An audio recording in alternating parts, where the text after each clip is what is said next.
బీజేపీలో టికెట్ల వార్ కొనసాగుతోంది. పాలమూరు టికెట్పై డీకే అరుణ పట్టు వీడటం లేదు. ఇదే సీటు ఆశిస్తున్నారు జితేందర్ రెడ్డి. ఇద్దరికి ఇవ్వకపోతే తనకు ఇవ్వాలంటూ అధిష్టానానికి మొరపెట్టుకుంటున్నారు సీనియర్ నేత శాంతకుమార్. జాతీయ నేతలతో మంతనాలు చేస్తున్నారు. ఇక ఇటు మెదక్ ఎంపీ టికెట్ కోసం తీవ్ర పోటీ ఉంది. రఘునందన్, గోదావరి అంజిరెడ్డి మధ్య టికెట్ వార్ నడుస్తోంది. అధిష్టానం ఎవరికి ఇవ్వాలో తేల్చుకోలేకపోతుంది. రేపు బీజేపీ ఎన్నికల కమిటీ భేటీ కానుంది. ఇద్దరికంటే ఎక్కువ మంది పోటీలో ఉన్న టికెట్లపై నిర్ణయం తీసుకునే ఛాన్స్ ఉంది. బీజేపీలో ఎంపీ టికెట్ల లొల్లికి సంబంధించి మరిన్ని డీటెయిల్స్ శ్రీనివాస్ అందిస్తారు. శ్రీనివాస్, అప్డేట్స్ ఏంటి? సూర్య, భారతీయ జనతా పార్టీలో ఎంపీ టికెట్ల వార్ నడుస్తుంది. మొన్నటిదాకానేమో మల్కాజ్గిరి టికెట్ ఎవరికి వస్తుంది అనే దాని మీద కొంత ఆసక్తి ఉండే. బీజేపీ ముఖ్య నేతల మధ్య ఆ గ్యాప్కు దారి తీసింది మల్కాజ్గిరి టికెట్. లాస్ట్కు ఈటల రాజేందర్కు వచ్చింది. సో ఇప్పుడు రెండు ఎంపీ టికెట్ల మీద భారతీయ జనతా పార్టీలో చర్చ జరుగుతుంది. ఒకటేమో మహబూబ్నగర్. ఈ మహబూబ్నగర్ టికెట్ డీకే అరుణ వర్సెస్ జితేందర్ రెడ్డి, వీళ్ళిద్దరి మధ్యలో పోటీ నడుస్తుంది. పోటాపోటీగా టికెట్ కోసం ప్రయత్నాలు చేస్తున్నారు. ఒక 2 రోజుల క్రితం డీకే అరుణ బీజేపీ స్టేట్ ఆఫీస్కి వచ్చి కిషన్ రెడ్డితో దాదాపుగా 40 నిమిషాల పాటు భేటీ అయ్యారు. సో తన పేరు అధిష్టానం దగ్గర చెప్పాలి అని ఆమె కిషన్ రెడ్డిని కోరినట్టుగా తెలిసింది. ఇంకొక వైపు జితేందర్ రెడ్డి ఏమో జాతీయ నేతలతోటి ఆయన టచ్లోకి వెళ్ళారు.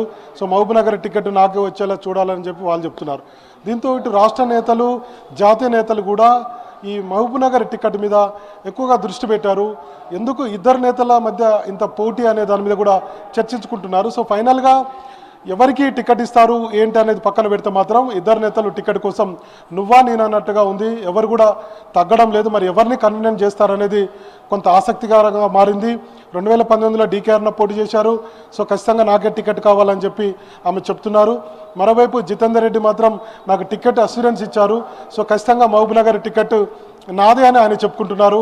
ఆయన ట్వీట్ కూడా చేశారు 2 రోజుల క్రితం. సో ఇట్లా డీకే అరుణ వర్సెస్ మాజీ ఎంపీ జితేందర్ రెడ్డి లాగా పరిస్థితి అయితే ప్రజెంట్ పార్టీలో ఉంది. దీంతో బీజేపీ రాష్ట్ర పెద్దలు కూడా ఎవరిని నొప్పించాలి, ఎవరిని వద్దనాలి అంటే వాళ్ళిద్దరిని కన్విన్స్ చేయడం కూడా కష్టంగా మారిందన్నటువంటి అభిప్రాయాన్ని చాలామంది బీజేపీ రాష్ట్ర ముఖ్య నేతలు వ్యక్తం చేస్తున్నారు. సో మరి ఫైనల్గా బీజేపీ జాతీయ నాయకత్వమే ఈ టికెట్ మీద నిర్ణయం తీసుకోవాల్సి ఉంది. రేపు బీజేపీ ఎన్నికల కమిటీ సమావేశం జరగబోతుంది కాబట్టి ఆ సమావేశంలో ఒక క్లారిటీ వచ్చేటువంటి అవకాశం ఉంది. ఇక మరొక టికెట్ మెదక్ ఎంపీ టికెట్ మొదటి నుంచి కూడా రఘునందన్ రావుకు అనుకున్నారు. పెద్ద ఎత్తున చర్చ కూడా జరిగింది. ఎందుకంటే అక్కడ వేరే వాళ్ళు పోటీలో లేరు. సో రఘునందన్ రావుకే ఫైనల్ అని టికెట్ అనుకున్నారు. కానీ ఒకేసారి ఇప్పుడు గోదావరి అంజిరెడ్డి తెర మీదకి వచ్చారు. సో ఆయనకు టికెట్ ఇవ్వబోతున్నట్టుగా పార్టీ వర్గాల్లో ప్రచారం జరుగుతుంది. కొంతమంది ముఖ్య నేతలు కూడా వాళ్ళ నుంచి కూడా లీకులు వస్తున్నాయి. దీన్ని బట్టి చూస్తే అక్కడ కూడా తీవ్ర పోటీ ఉందని చెప్పుకోవచ్చు. ఒకవైపు ఆయన రఘునందన్ రావు, మరోవైపు ఏమో గోదావరి అంజిరెడ్డి. యాక్చువల్లీ గోదావరి ఆమె జిల్లా అధ్యక్షురాలుగా ఉన్నారు వాళ్ళ జిల్లాకు. సో వాళ్ళ భర్త అంజిరెడ్డి బీజేపీ రాష్ట్ర కార్యవర్గ సభ్యులుగా ఉన్నారు. సో అంజిరెడ్డి టికెట్ కోసం ప్రయత్నాలు జరుగుతున్నాయని చెప్పి పార్టీ వర్గాల్లో చర్చ జరుగుతుంది. కాబట్టి మెదక్ టికెట్ కూడా ఒక టఫ్ ఫైట్గా మనకు కనపడుతుంది. దాంతోపాటు ఇంకా 2-3 నేతలు పోటీలో ఉన్నప్పటికీ కూడా వీళ్ళిద్దరి పేర్లే తెర మీదకి వస్తున్నాయి. ముఖ్య నేతలతో మాట్లాడినప్పుడు ఎవరికి మెదక్ టికెట్ రాబోతుంది అన్నప్పుడు రఘునందన్ రావు వర్సెస్ అంజిరెడ్డి ఉన్నారు. ఇద్దరు మధ్య పోటీ నెలకొన్నదని చెప్తున్నారు. మరి ఇట్లా భారతీయ జనతా పార్టీలో ముఖ్యమైనటువంటి ఈ 2 టికెట్లుగా ఇప్పుడు చర్చ జరుగుతుంది. మొన్నటిదాకా ఇందాక మనం చెప్పినట్టుగా మల్కాజ్గిరి టికెట్ అటు మురళీధర్ రావు, మరోవైపు ఈటల రాజేందర్ మధ్య పోటీ నడిచింది. అక్కడ 10 మంది వరకు కూడా పోటీ ఉండే. సో ఫైనల్గా జాతీయ నాయకత్వం ఊహించని విధంగా మల్కాజ్గిరి టికెట్ను ఈటల రాజేందర్కు ప్రకటించింది. అది పెండింగ్లో ఉంటుంది అనుకున్నారు. కానీ ఫస్ట్ లిస్ట్లోనే ఆ టికెట్ ఖరారైంది. మరి ఇప్పుడు 8 టికెట్లు ఇంకా పెండింగ్లో ఉన్నాయి.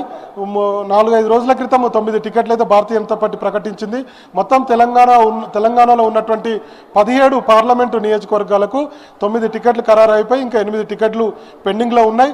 అయితే మిగతా ఆయా పార్లమెంటు వరంగల్ కానీ, ఖమ్మం కానీ, నల్గొండ కానీ ఇక్కడ బీఆర్ఎస్ నుంచి వచ్చేటువంటి నేతల వైపు భారతీయ జనతా పార్టీ నేతలు చూస్తున్నట్టుగా తెలిసింది. మరోవైపు ఎప్పటికప్పటికి జాతీయ నాయకత్వంతో టచ్లో ఉంటూ ఎవరు బీఆర్ఎస్ నుంచి మాజీ ఎమ్మెల్యేలా లేదంటే బీఆర్ఎస్ నేతల బీజేపీలోకి చేరబోతున్నారు. ముఖ్యంగా నల్గొండకు, అట్లనే వరంగల్కు, మరోవైపు ఖమ్మంకు ఆ పేర్లు అయితే వినపడుతున్నాయి. మరోవైపు మహబూబాద్ ఎస్టీ పార్లమెంటుకు కూడా బీఆర్ఎస్కు సంబంధించినటువంటి నేతల పేర్లు అయితే వినపడుతున్నాయి. మరి అది రేపు మీటింగ్ ఉంటుంది కాబట్టి ఈరోజు సాయంత్రానికి కానీ రేపటికి ఒక క్లారిటీ అయితే వచ్చేటువంటి అవకాశం ఉంది. ప్రజెంట్ అయితే భారతీయ జనతా పార్టీలో మహబూబ్నగర్ టికెట్ ప్రజెంట్ అయితే హాట్ టాపిక్గా మారింది. పాలమూరు పంచాయతీగా భారతీయ జనతా పార్టీలో చెప్పుకుంటున్నారు నేతలు, కార్యకర్తలంతా. మరోవైపు మెదక్ కూడా అదే విధంగా ఉంది. సో ఇటు జితేందర్ రెడ్డిని, డీకేఆర్ని పాలమూరు టికెట్ విషయంలో ఎట్లా కన్వీనియన్స్ చేయబోతున్నారు అనేది కూడా కొంత ఆసక్తికరంగా మారింది. సో ఇది ఒక టఫ్ ఫైట్గా భారతీయ జనతా పార్టీలో నేతలందరూ కూడా చెప్పుకుంటున్నారు. మరి అటు డీకేఆర్న 2019లో నేను పోటీ చేశాను, నాకు టికెట్ ఇవ్వాలని చెప్తున్నారు. జితేందర్ రెడ్డి ఏమో ఆల్రెడీ నాకు టికెట్ అస్యూరెన్స్ వచ్చినట్టుగా, బీజేపీ జాతీయ నేతలు తనకు అస్యూరెన్స్ ఇచ్చినట్టుగా బయటికి తన అనుచరులకు చెప్పుకుంటున్నారు. సో మొన్న జరిగినటువంటి అసెంబ్లీ ఎన్నికల్లో జితేందర్ రెడ్డి కొడుకు మిథున్ రెడ్డి మహబూబ్నగర్ అసెంబ్లీ నుంచి పోటీ చేసి ఓడిపోయారు. సో కొడుకు టికెట్ ఇచ్చారు, ఇప్పుడు తండ్రికి కూడా టికెట్ ఎట్లు ఇస్తారనేది డీకేఆర్న వర్గం చెప్తుంది. సో ఇట్లా డీకేఆర్న వర్సెస్ జితేందర్ రెడ్డిగా ప్రజెంట్ అయితే భారతీయ జనతా పార్టీలో ఉంది. మరి భారతీయ జనతా పార్టీ ముఖ్య నేతలు అది బండి సంజయ్ కానీ, లక్ష్మణ్ కానీ, తర్వాత కిషన్ రెడ్డి కానీ, వీళ్ళంతా కూడా ఎవరికి మద్దతు ఇచ్చినా వన్ సైడ్గా ఉంటుంది కాబట్టి జాతీయ నాయకత్వమే ఫైనల్ చేయాలన్నటువంటి పరిస్థితి ఉంది. రాష్ట్ర నేతలు అయితే ఈ విషయం మీద క్లారిటీ అయితే ఇవ్వట్లేదు. సో ఇద్దరు మాత్రం ఖచ్చితంగా పోటాపోటీగా ఉన్నారు కాబట్టి జాతీయ నాయకత్వమే నిర్ణయం తీసుకుంటుందని చెప్తున్నారు. సో ఫైనల్గా రేపు ఈ పాలమూరు టికెట్కి సంబంధించి ఒక క్లారిటీ అయితే వచ్చేటువంటి అవకాశం ఉంది. రేపు సాయంత్రం బీజేపీ ఎన్నికల కమిటీ సమావేశం ఉంది కాబట్టి దీని మీద క్లారిటీ వచ్చేటువంటి అవకాశం ఉంది. ఇక ఇందాక మనం చెప్పినట్టుగా మెదక్ అంశం కూడా మరి రఘునందన్ రావు గతంలో బీజేపీ జాతీయ నేతల మీద మాట్లాడినటువంటి కామెంట్స్ని కూడా బీజేపీ స్టేట్ ఆఫీస్లో కానీ రాష్ట్ర నేతలు గుర్తు చేస్తున్నారు. సో గతంలో చేసినటువంటి కామెంట్స్ ఆయనకు మైనస్ అయ్యే అవకాశాలు ఉన్నాయి అనేది ఒక ప్రచారం జరుగుతుంది. ఇందులో ఎంతవరకు నిజం ఉందో లేదో కానీ సో ఖచ్చితంగా ఆయనకు బీజేపీ ఢిల్లీలో ఆఫ్ ది రికార్డులో మీడియాతో మాట్లాడినటువంటి విషయాలు మరోసారి ఇప్పుడు ప్రస్తావనకు వచ్చాయి కాబట్టి గోదావరి అంజిరెడ్డి పేరు తెర మీదకి వచ్చింది అనేది పార్టీలో జరుగుతున్నటువంటి ప్రచారం. మరి అటు మెదక్ కూడా టఫ్ ఫైట్ ఉంది, ఇటువైపు ఇంకొక వైపు మహబూబ్నగర్, ఈ రెండు టికెట్లకు కూడా పోటాపోటీగా బీజేపీ నేతలు అయితే ఉన్నారు. మరి టికెట్ ఎవరిని ఖరారు చేస్తారనేది రేపు సాయంత్రానికి క్లారిటీ వచ్చేటువంటి అవకాశం ఉంది. ఇక బీజేపీ నేతలు రేపు మధ్యాహ్నం ఢిల్లీ వెళ్ళబోతున్నారు. ఢిల్లీ వెళ్ళిన తర్వాత బీజేపీ ఎన్నికల కమిటీ సమావేశంలో పాల్గొని ఆ తర్వాత 8 టికెట్లు ఖరారు చేస్తారా, లేదంటే ఒక 4 టికెట్లు ఖరారు చేసి మిగతా 4 ఖరారు చేస్తారా అనేది చూడాల్సినటువంటి అవసరం ఉంది. మొత్తానికి ఆశావాహులు అయితే ఆసక్తితో చూస్తున్నారు ఎవరికి టికెట్ రాబోతుంది అనేది చూస్తున్నారు.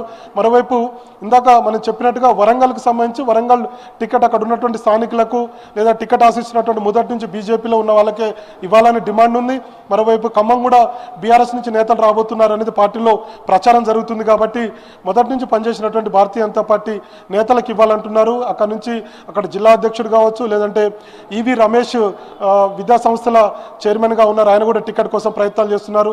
వీళ్ళంతా కూడా బయట నుంచి వచ్చే వాళ్ళకి ఇవ్వకండి, మాకే టికెట్ ఇవ్వండి, కార్యకర్తలు అందరినీ కలుపుకొని మేము గెలుస్తామనేటువంటి ధీమాను వ్యక్తం చేస్తున్నారు బీజేపీ రాష్ట్ర నాయకత్వం దగ్గర. మరోవైపు నల్గొండకు సంబంధించి నల్గొండ నుంచి కూడా ఒక బీఆర్ఎస్ మాజీ ఎమ్మెల్యే బీజేపీలో చేరబోతున్నారు అనేది ప్రచారం జరుగుతుంది, వార్తలు వస్తున్నాయి. బీజేపీ రాష్ట్ర ముఖ్య నేతల నుంచి కూడా లీకులు వస్తున్నాయి కాబట్టి అక్కడ నల్గొండలో ఉన్నటువంటి స్థానికంగా ఉన్నటువంటి గత కొన్నేళ్లుగా పార్టీ కోసం పనిచేసినటువంటి నేతలకు అవకాశాలు ఇవ్వాలని చెప్పి కోరుతున్నారు. సో మరి ఫైనల్గా ఎట్లాంటి నిర్ణయం తీసుకోబోతుంది భారతీయ జనతా పార్టీ జాతీయ నాయకత్వం ఇవన్నీ కూడా చూడాలి. ఇప్పటికే 3 పేర్లతోటి 8 టికెట్లకు లిస్ట్ వెళ్ళిపోయింది. ఆ 3 పేర్లలో ఎవరి పేరు ఉంటుందనేది రేపు సాయంత్రం లేదా 9వ తారీఖు మార్నింగ్ కల్లా ఒక క్లారిటీ అయితే వచ్చేటువంటి అవకాశం ఉంది. ఎన్ని టికెట్లు ప్రకటించబోతున్నారనే దాని మీద కూడా కొంత ఆసక్తి ఉంది. 8 టికెట్లకు 8 టికెట్లు ప్రకటిస్తారా, లేదంటే 4 టికెట్లు ప్రకటించి మరొక 4 టికెట్లు షెడ్యూల్ వచ్చే ముందే ఏమైనా ప్రకటిస్తారనేది చూడాల్సినటువంటి అవసరం ఉంది. Thank you Srinivas.